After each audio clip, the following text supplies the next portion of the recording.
The force of Akira Kurosawa's samurai films runs strong in the Star Wars universe. Now that we're on to our 8th movie, Rogue One, directed by Gareth Edwards, the presence of legendary Japanese film director Kurosawa is arguably stronger than ever. George Lucas adapted the original trilogy's plot from Kurosawa's Hidden Fortress. George Lucas has always said that Star Wars is influenced by the Hidden Fortress, and if you do see the Hidden Fortress, you see it right away.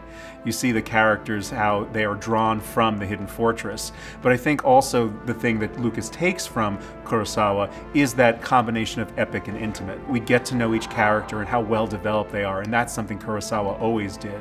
The word Jedi comes from the Jidai Geki, Japanese for period film, which is what Kurosawa's samurai films were. The lightsaber battles visually recall samurai fight scenes, the Stormtrooper and Darth Vader costumes come from samurai armor, and the Star Wars wipe is reminiscent of Kurosawa's penchant for wipes. Lucas even used Kurosawa's creations as models for specific characters and scenes. In Rogue One, Chirrut Imwe and Baze Malbus both feel almost plucked out of a samurai movie. Chirrut's swordsmanship, fighting style, and philosophy seem inspired by the samurai kenjutsu, and Baze's casual swagger evokes the devil-may-care charisma of Kurosawa's star actor, Toshiro Mifune.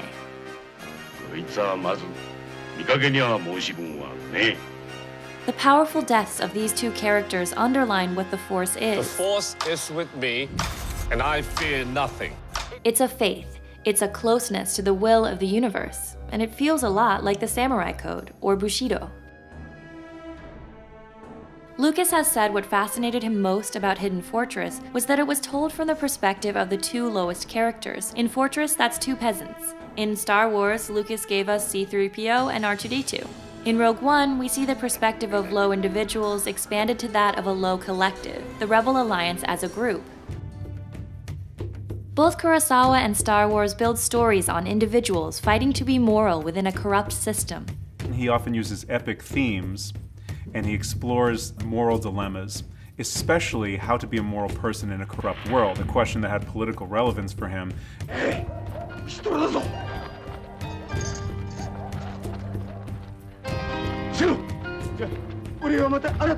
How does an individual maintain their moral standing in a world that is corrupt?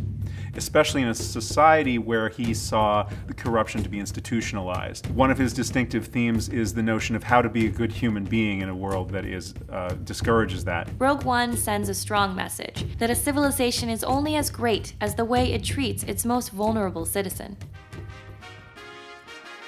Regardless of what galaxy in Kurosawa's samurai films or in Star Wars we're dealing with a long time ago, sometime between this past and the history we know, thriving interplanetary settlement somehow came to destruction. His influence on the Western is something that's hard to underestimate.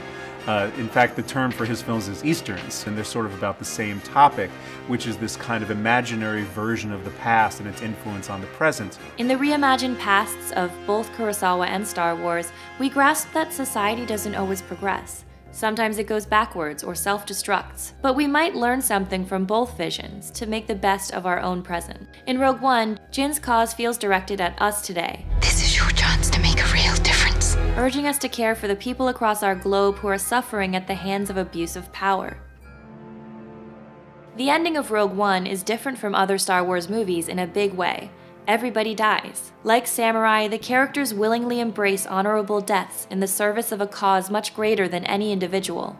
They and we make peace with it before the end comes, and that's because we're actually less invested in the characters' survival than in their mission.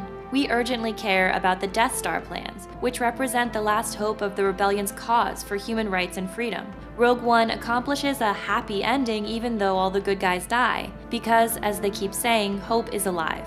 In both the details and the deep themes, the Kurosawa influence shows all over Rogue One, even at the stage when we're this far removed from Lucas's personal influence. The rebel cause echoes the values of the Samurai Code: honorable service, courageous sacrifice, and fighting for the hope of all.